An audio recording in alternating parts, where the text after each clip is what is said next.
그가 나를 푸른 풀밭에 누이시며 쉴만한 물가로 인도하시는도다. 지금 우리가 사용하고 있는 개역 개정판 성경에는 푸른 풀밭이라고 번역되어 있는 이 부분이 이전에 사용했던 성경 개역 한글 성경에서는 푸른 초장이라고 그렇게 번역이 되어져 있었습니다. 어느 미션 스쿨에서 예배를 드리고 있었는데 목사님이 바로 이 푸른 풀밭 쉴만한 물가 이 내용 시편 23편을 가지고 설교를 하고 있었습니다. 자, 그때 어느 미션 스쿨이나 마찬가지지만 저 예배당 제일 뒤쪽에 몇몇의 아이들이 졸고 자고 그러면서 있었습니다. 그런데 잠결에 얼핏 들리기를 목사님이 푸른 초장 쉴만한 물가 이런 얘기하는 게 귀에 들렸습니다. 졸다가 갑자기 어떤 한 아이가 눈을 번쩍 들고는 옆에 있는 아이를 툭툭툭 쳤습니다. 치고는 야, 언제부터 초장이 푸른색이 됐노? 빨간색 아이가? 그랬어요. 그랬더니 옆에 졸린 눈을 개슴칠에 뜨고 친구가 뭐라고 그러냐면 야 임마 와사비 아이가 그러는 거예요. 재미가 없군요. 여호와 하나님은 하나님의 양떼를 푸른 풀밭에 눕게 하시는 분이십니다. 양들에게는 참 묘한 습성이 있는데 생리적으로 이 네 가지 조건, 다음에 네 가지 조건이 충족이 되지 않으면 이 양들을 눕힌다, 푸른 풀밭에 눕게 만든다라고 하는 것은 거의 불가능에 가깝습니다. 그 첫 번째는 양은 모든 두려움에서 해방되기 전까지는 눕지를 않습니다. 양은 참 겁이 많은 그런 짐승입니다. 그래서 숲풀 속에서 토끼 한 마리가 뛰쳐나와도 깜짝 놀라서 이리저리 우왕좌왕거리면서 막 뜁니다. 그러면 이 겁 많은 이 양들 한 마리 양이 막 놀라서 뛰어가면 영문도 모르고 뭔지도 모르고 나머지 양들도 그냥 그 양의 뒷공무니만 보고 우르르 그렇게 쫓아가고 따라가곤 합니다. 또 양들은 자체의 방어 수단이 없습니다. 그래서 들깨나 이리, 범, 곰 등등 이런 어떤 다른 적들의 위협에 대한 그런 기미가 조금만 보이면 그러면 금방 놀래서 그냥 목숨을 건지기 위해 필사적으로 달아날 준비를 합니다. 미국의 어떤 신문 보도에 보니까 어떤 들깨 두 마리가 나타났는데 밤새 이 양들 300마리가 무참하게 물려 죽었다고 합니다. 그러기에 이 목자는 캄캄한 한밤중에라도 혹시 양떼들 틈에서 무슨 부스럭거리는 소리만 나면 혹 그게 무슨 일인지 잠이 깨워서 벌떡 일어나 그 양들을 지키러 달려가곤 합니다. 자, 양들이 이렇게 두려워하는데 이런 두려움이 많은 짐승인데 언제 풀밭에 누울 수 있겠습니까? 그들은 스스로 누울 수가 없습니다. 그런데 우리네 인생들 역시 마찬가지입니다. 대개의 경우 두려움이 오는 것은 알 수 없는 미래, 알 수 없는 장래의 일들, 또 혹은 아니면 예기치 않은 것에 대한 것입니다. 우리 인생은 알지 못하는 미지의 갖가지 위험에 노출되어져 있습니다. 어느 누구도 어떤 일이 일어날는지 예측할 수가 없습니다.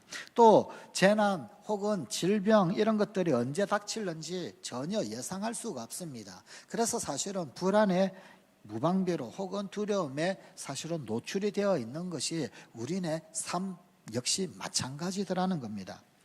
그런데 이 양들을 진정을 시키고 안정을 시키고 할 수 있는 유일한 방법이 있습니다. 그것은 목자, 양들의 눈에 목자가 보이는 것입니다.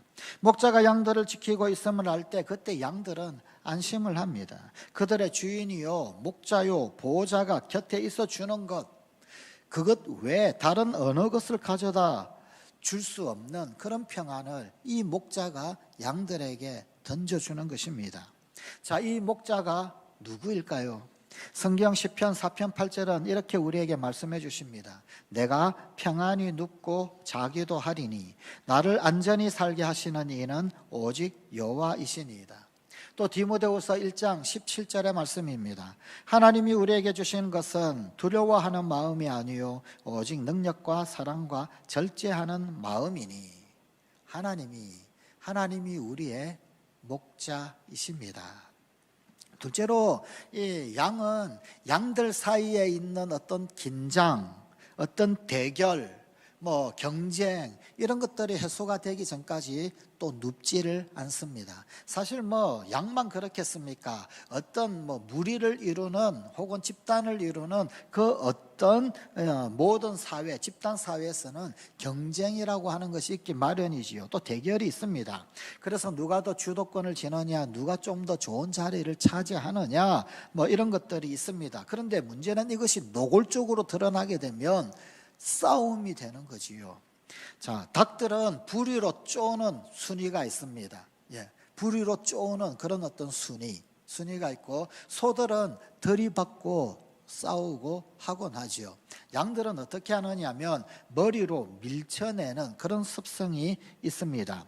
이 오만하고 교활하고 또 지배적인 늙은 암양이 보통 대개 그 집단의 어떤 우두머리 혹은 아니면 좀 좋은 자리를 차지하는 지배적 위치에 서게 됩니다. 그 암양은 가장 좋은 목초지 혹은 아니면 풀밭에서 또 다른 암양들이나 그 새끼들 그런 것들을 마구 밀어내고 자기가 제일 좋은 자리를 그렇게 차지하고 우세한 지위를 이용을 하고 그렇게 합니다. 자, 이런 세력 다툼으로 인하여서 양들 사이에 마찰이 있게 되는데, 그런 경우에 이 양들은 역시 풀밭에 누울 수가 없습니다. 자, 양을 치던 목자는 어떤 이런 기사를 어떤 이 일간지에 이렇게 이야기한 것을 읽은 적이 있습니다.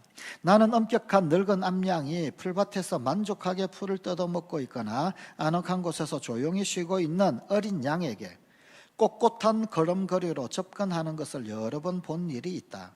그가 나타내는 동작은 왜 잠자코 있는 거야? 저리 비켜. 자리를 내놓지 않으면 그냥 두지 않겠어 하는 위협이었다.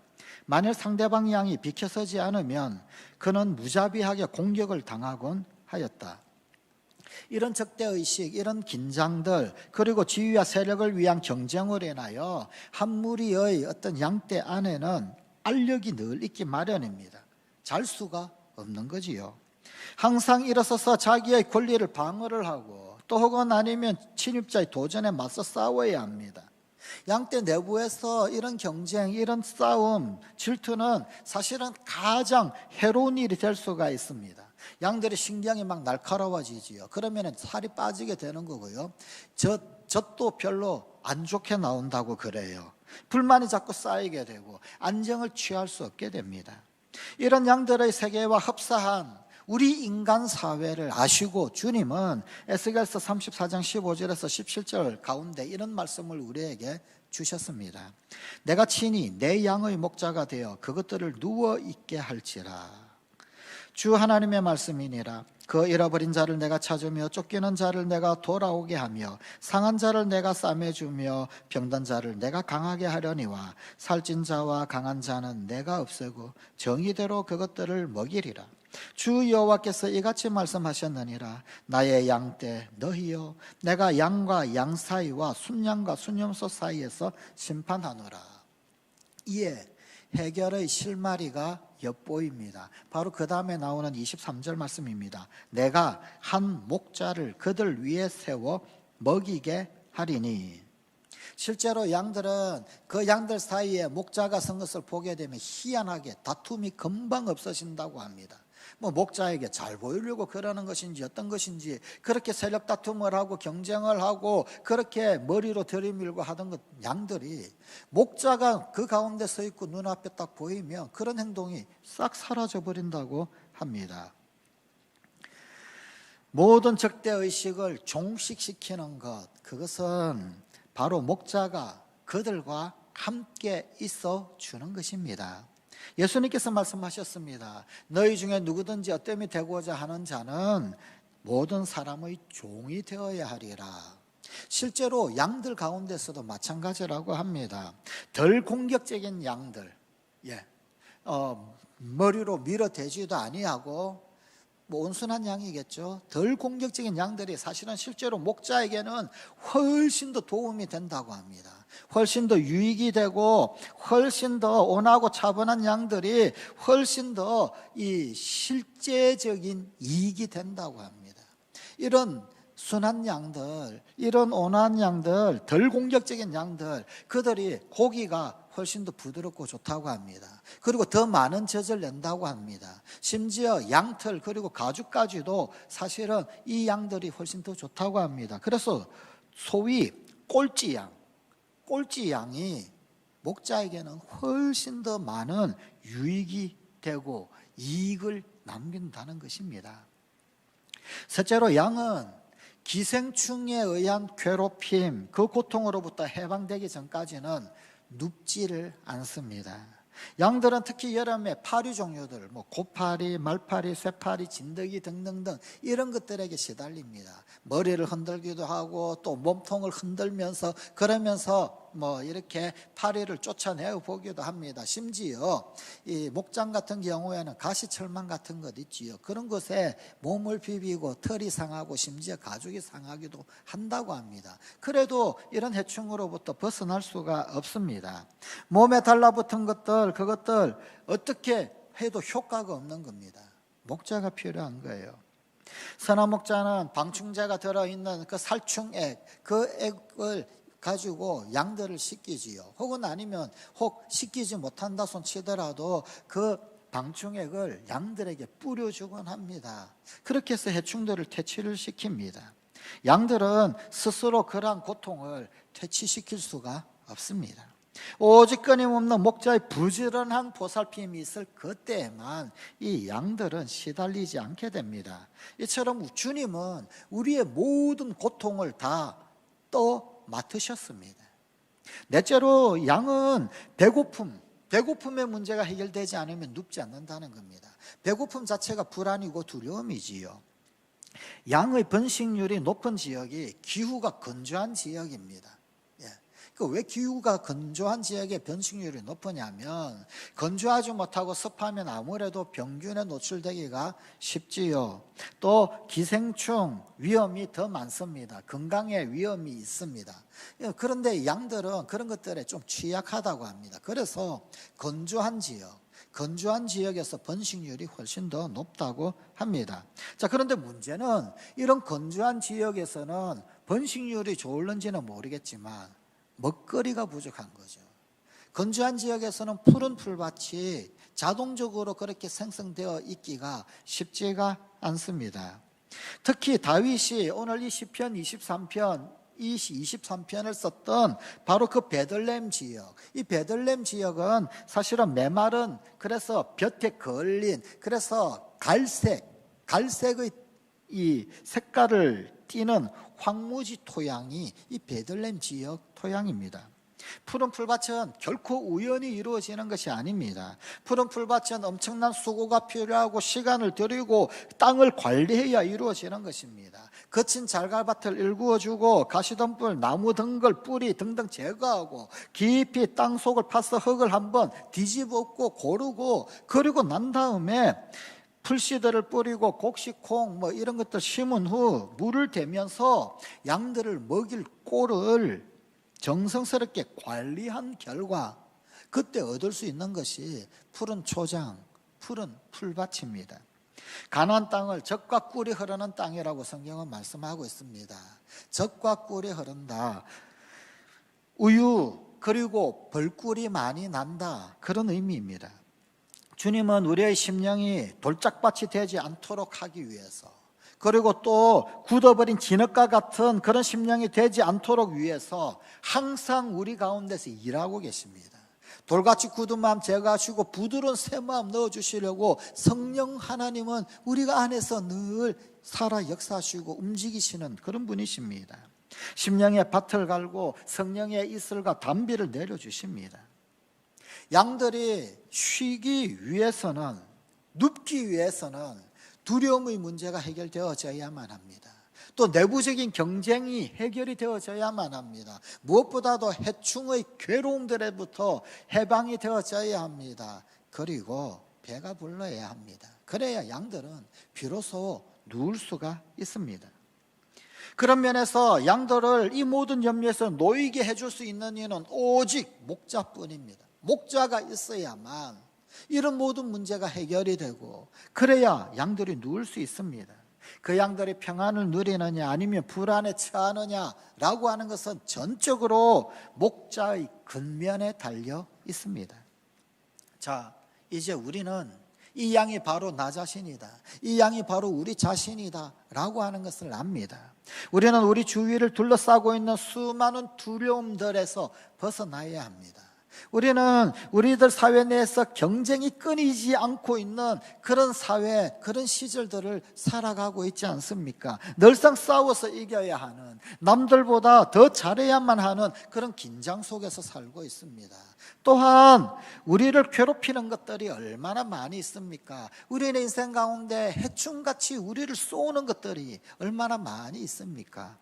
뿐만 아니라 배고픔, 영적 배고픔이 우리 가운데 있지 않습니까?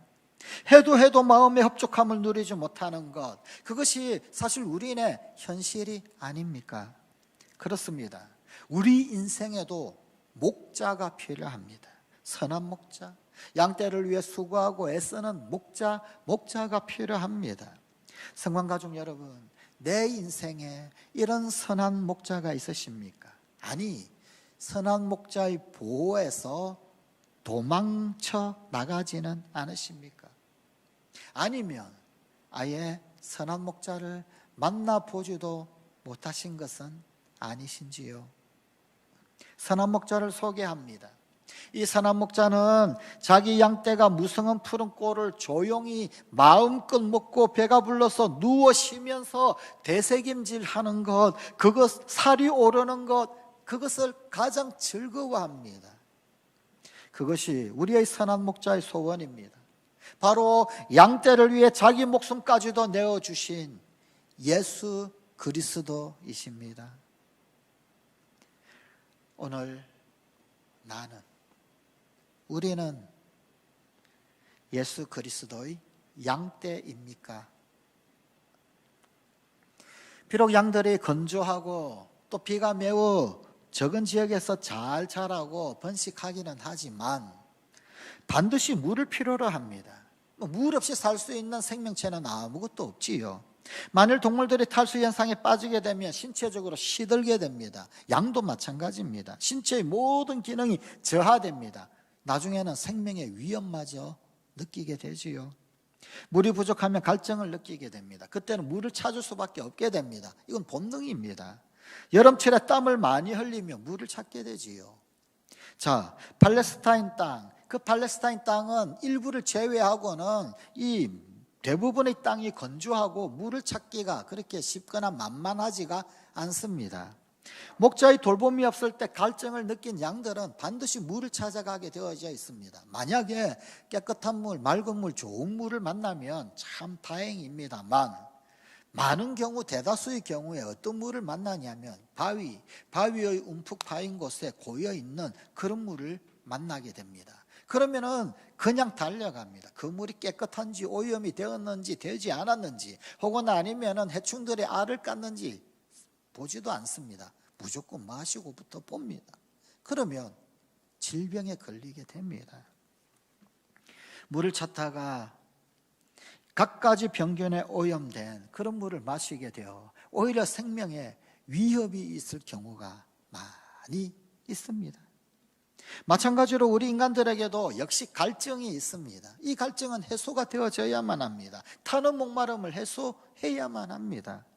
그런데 우리 인간은 갈증의 그 주요 원인이 사실은 영적인 결핍에서 인생의 갈증이 나타난다라고 하는 사실을 깨닫지 못합니다. 그래서 이게 뭔가 갈증이 있기는 있는데 이 갈증을 해소해보고자 부단히도 노력을 합니다. 다른 대용물을 찾습니다. 지식이 많아지면 갈증이 해소되지 않을까? 예술에 심취하면 갈증이 해소되지 않을까? 취미생활을 하면 되지 않을까? 문학, 스포츠 이런 건 좀 그래도 건전한 것이지요. 그런데 맹목적인 일 중독증 혹은 아니면 돈에 갈증을 느껴서 그냥 거기에 마구잡이로 뛰어듭니다. 요즘은 아주 심각하게 어떤 약물의 중독의 문제도 많죠. 마약이라든지 알코올이라든지 심지어 섹스 등등등등, 이러한 것들을 인생의 목적으로 추구합니다. 뭔가 갈증이 해소될까? 그런데 우리 인간에게 그 어떤 것으로도 갈증을 해소할 수 있는 대용물이 될 수가 없습니다. 이것은 마치 양들이 오염된 물을 마시는 것과 같습니다. 중독은 더 큰 중독, 더 큰 중독, 더 큰 중독을 계속해서 불러올 따름입니다. 예레미야 2장 13절의 말씀입니다. 내 백성이 두 가지 악을 행하였나니 곧 그들이 생수의 크는 데는 나를 버린 것과 스스로 웅덩이를 판 것인데 그것은 그 물을 가두지 못할 터진 웅덩이들이니라. 이 말씀은 사실 하나의 흥미로운 비유입니다. 우리에게 어떤 갈증이 있는데, 그런데 이 갈증들, 이것들 어떻게 해결할까? 사람들에게 나타나는 그 현상을 비유로 이야기하고 있습니다. 그들은 생수의 근원이신 하나님을 버렸습니다. 그들은 스스로 물을 저장하기 위해서 웅덩이를 팠습니다. 그러나 이 웅덩이는 터진 웅덩이입니다. 그래서 결국은 하나님을 뻥 차버려서 갈증을 느끼기 시작했는데 그 갈증을 해소할 길이 없습니다. 목자는 양들을 쉴만한 물가로 인도합니다. 목자의 수고와 인도함으로 말미암아 양들은 깨끗한 생명의 물을 마실 수 있게 됩니다. 목자는 목말라 하는 양들의 갈증을 해결을 합니다. 양들이 먹는 물, 이 양들이 먹을 물을 어디에서 구하는가? 사실은 이 근동 지역에서는 세 가지 경우에서 물을 구할 수가 있습니다. 그것은 이슬, 그 다음 하나는 샘물, 분천이라고 물이 좀 이렇게 땅이 물을 머금고 있다가 그 물이 이렇게 고여서 올라오는 지역이 있어요. 샘물이라고 많이 표현을 합니다. 나머지 하나는 정말 물이 흐르는 개울. 이 세 가지 종류에서 물을 얻을 수가 있습니다. 양들의 습성이 하나 있는데 아침에 일어나면 해가 뜨기 전부터 새벽부터 풀을 뜯는 것입니다. 물론 배를 채우기 위해서 풀을 뜯지요. 그런데 사실은 이슬을 먹는 겁니다. 풀과 함께 이슬을 먹음으로써 수분을 채우고 보충을 하는 것입니다. 이 이슬은 양들의 첫 음료가 됩니다. 그러나 이 이슬은 해가 뜨면 먹을 수 없는 아주 은밀한 음식입니다. 우리 그리스도인들은 이 은밀한 이슬을 먹어야 합니다. 뭘 말할까요? 이것은 이른 아침의 양식입니다. 하루의 첫 시간, 고요한 그 시간, 하나님과 만나는 묵상, 기도, 하나님의 말씀, 찬송의 시간을 가지는 것, 그런 일입니다. 뿐만 아니라 영적 충만을 위해서는 우리는 목자의 인도하심을 따라서 맑은 샘물을 마시기도 하고, 또 심지어 흐르는 개울물도 많은 물이 있는 그곳에 함께 먹을 수 있는 그 개울로 나아가는 일이 있어야 합니다. 뭘 말할까요? 말씀이 풍성히 있는 공중 예배, 그리고 함께 기도하는 그 기도의 자리를 즐겨 찾아가야 한다, 그런 말입니다. 요한복음 4장에는 남편이 5 있었던 여인, 그런데 그 여인이 우물가에서 예수님을 만난 이야기가 나옵니다. 여기에서 예수님은 인생의 거듭되는 타는 목마름으로 갈증을 느끼는, 그러면서 생기를 잃어가는 그 여인은 사실 목이 말라서 정오에 12시에 해가 중천에 떠 있을 때 다른 사람들의 눈을 피해서 그저 육신의 물 마시려고 우물에 나왔는데, 예수님은 그 여인의 진정한 갈증이 무엇인지 꿰뚫어 보셨습니다. 그 물도 문제지만 네 인생의 진정한 갈증을 해결해야 할 그 물을 마셔야 한다. 예수님은 그거를 간파를 하셨어요. 그러면서 그 여인에게 이렇게 말씀하셨습니다. 이 물을 먹는 자는 다시 목마르려니와 내가 주는 물을 먹는 자는 영원히 목마르지 아니하리니 나의 주는 물은 그 속에서 영생하도록 솟아나는 샘물이 되리라. 이에 이 목마른 여인이 예수님께 덥석 대답을 했습니다. 요한복음 4장 15절입니다. 주여, 이런 물을 내게 주사 목마르지도 않고 또 여기 물 길러 오지도 않게 하옵소서. 당신은 지금 어떤 목마름을 가지고 있으십니까? 어떤 갈증이 있으십니까?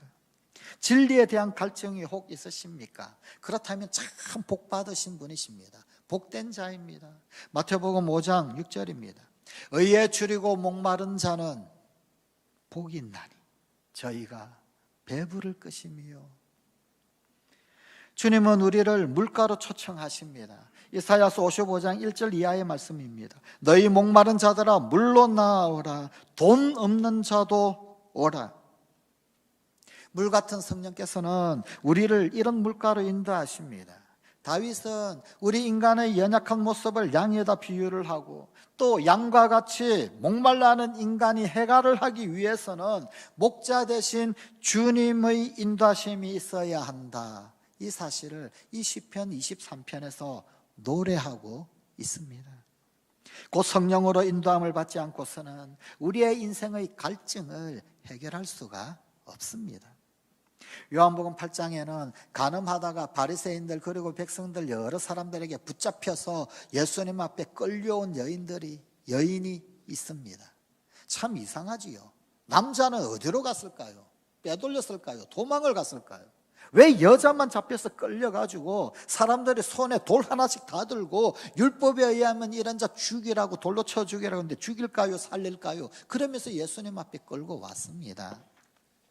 바리새인들은 율법을 범한 간음한 죄인을 죽이려고 예수님 앞에 끌고 왔습니다. 그러나 성령께서는 그 죄인을 살리시기 위해서 예수님 앞으로 이끌고 오셨습니다. 끌려다닐지라도 예수님께 끌려오면 살게 됩니다. 사람들은 죽이려 달려들었지만, 그러나 근음에서 역사하시는 성령은 이 여인 살리기 위해 예수님 앞에 이끌어 오신 것이더라, 그 말입니다. 마태복음 7장 11절입니다.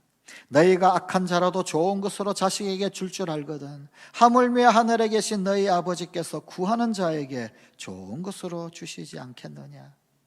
성령께서는 항상 하나님의 자녀를 온전히 인도하시고자 하십니다. 좋은 것 주기를 원하시는 하나님 아버지이십니다. 그 선하신 주님 앞에 구하십시오. 목자 되신 주님을 바라보고 사십시오. 끌려다녀도 주님 앞에 끌려와야 합니다. 그가 나를 푸른 풀밭과 쉴만한 물가로 인도하시는도다. 목자는 양의 갈증, 곧 그 필요를 알고 있습니다. 그러므로 목자는 양의 필요를 아시고 그 목마름을 해결을 하십니다. 인간에게 있어서 갈증이 해결되지 않고서는 결코 그 부족함에서 벗어날 수가 없습니다. 이 갈증을 해결할 수 있는 물이 어디에 있습니까? 과연 쉴만한 물가가 어디에 있습니까? 푸른 초장과 쉴만한 물가는 바로 지금 여기에 있습니다. 여기에서 안식을 얻고 여기에서 새 힘을 얻어야 합니다. 그 여기가 어디입니까? 예수 그리스도. 예수 그리스도가 푸른 풀밭이며 쉴만한 물가입니다. 마태복음 11장 28절에서 30절의 말씀입니다. 수고하고 무거운 짐진 자들아 다 내게로 오라. 내가 너희를 쉬게 하리라. 나는 마음이 온유하고 겸손하니 나의 멍에를 메고 내게 배우라. 그러면 너희 마음이 쉼을 얻으리니 이는 내 멍에는 쉽고 내 짐은 가벼움이니라. 예수 그리스도가 없는 곳에서는 누울 만한 푸른 풀밭이 없습니다. 쉴만한 물가가 없습니다. 새로운 안식일, 곧 주일, 지금 이 주일이 푸른 풀밭이며 쉴만한 물가입니다. 성관가족 여러분, 우리는 세상 사람들과 달리 지금 바로 이 주일의 삶을 누리고 있습니다. 사실 역사적으로 이 일요일, 주일을 없애려고 많은 시도들이 있었습니다. 공산권 사회에서는 왜 7일에 하루를 쉬어야 하느냐, 10일에 하루를 쉬자, 주일을 없애고 10일에 하루 쉬는 일을 행해 보려고 하기도 했었습니다. 로마 시대 때는 왜 7일이냐, 5일에 하루 쉬는 것으로 해보자, 뭐 그런 시도도 있었습니다. 그런데 5일도 아니고 10일도 아니고 사람이 만들어지기를 그렇게 만들어졌나 봅니다. 주일, 일주일에 하루, 안식일이 정말로 필요했었습니다. 이 주일의 삶은 안식과 생명의 양식이 있는 삶입니다. 우리는 지금 생명의 양식이 있는 이 푸른 풀밭에 함께하고 있는 것입니다. 다른 사람들이, 유대인들을 이해하기 힘들어하는 사람들이 유대인들에게 물었습니다. 당신들은 왜 그렇게 안식일을 지키냐? 심지어 전쟁이 나도 안식일에는 안식을 하고 쉬고 안 싸우려고 들고 그러니까 당신들은 왜 그렇게 안식일을 지키냐? 그에 대한 유대인들의 답은 탈무드에서 이런 답을 남깁니다. 유대인들이 안식일을 지킨 것이 아니라 안식일이 유대인들을 지켰다. 그 쉼의 날, 그 안식일이 우리에게는 주일이 사실은 우리를 지키고 있는 것이더라 라는 것입니다. 갈증으로부터 해방을 얻게 하는 생명수 강가, 그것은 이 주일에 하나님이 우리에게 부어주시는 안식으로 말미암아 목마름의 갈증을 해소할 수 있는 그런 쉼입니다. 이 사실을 확실히 믿으십시오. 믿으셔야 합니다. 그 믿음이 나를 복되게 하고 우리를 복되게 합니다. 말씀과 성찬의 교제가 있는 교회가 푸른 풀밭이고 실만한 물가입니다. 교회는 주님의 보좌가 있는 저 천국에 들어가기 전에 일종의 휴게소, 잠시 머물고 있는 휴게소와 같습니다. 이 휴게소에는 먹을 것이 있습니다. 마실 것이 있습니다. 치료할 약품들이 있습니다. 길을 잘 안내해 줄 지도책도 있습니다. 이런 것들이 준비되어져 있습니다. 세상에서 환난을 당한 자, 길을 잃고 방황하던 자, 죽음에서 건짐을 받은 자들에게 안식과 새 힘을 얻게 하는 거룩한 주님의 몸이 교회입니다. 때로 주님께서 나를 눕히신 곳, 때때로 주님께서 우리를 눕게 만드시는 경우가 있습니다. 주께서 우리를 눕히시는 그곳이 바로 실만한 그곳입니다. 주님이 반항하는 나를 주님 원하시는 생명의 길로 인도하시기 위해 때로 환난이나 혹은 아니면 때로 질병이나 실패 등등으로 우리를 눕히신 곳, 그런 곳이기도 합니다. 하나님은 모세를 왕궁에서 몰아내셔서 광야에서 40년 동안에 눕히신 이후에 그를 출애굽의 지도자로 다시금 세우셨습니다. 하나님은 삼손을 두 눈을 뽑아버리고 그리고는 맷돌이나 도는 그 자리에 눕히신 이후에 다시금 그로 하여금 일어나게 하셨습니다. 주님은 청년 사울을 다메섹에서 눕히신 이후에 사도 바울로 일어나게 하셨습니다. 하나님은 죄를 지은 다윗을 눈물의 침상에 눕히신 이후 성결한 왕으로 다시금 견고히 세우셨습니다. 그리고 나를 이 세상에서 눕히신 이후에 다시 천국 백성의 삶으로 견고히 세우셨습니다. 양이 목자를 잃으면 모든 것을 잃습니다. 양이 목자를 잃어버리면 모든 것이 부족합니다. 우리에게는 생명까지 내어주신 목자 예수 그리스도께서 함께 하십니다. 기도하십시다. 하나님, 푸른 풀밭 쉴만한 물가로 인도하시는 목자이신 우리 주님 때문에 우리가 얼마나 행복한지요.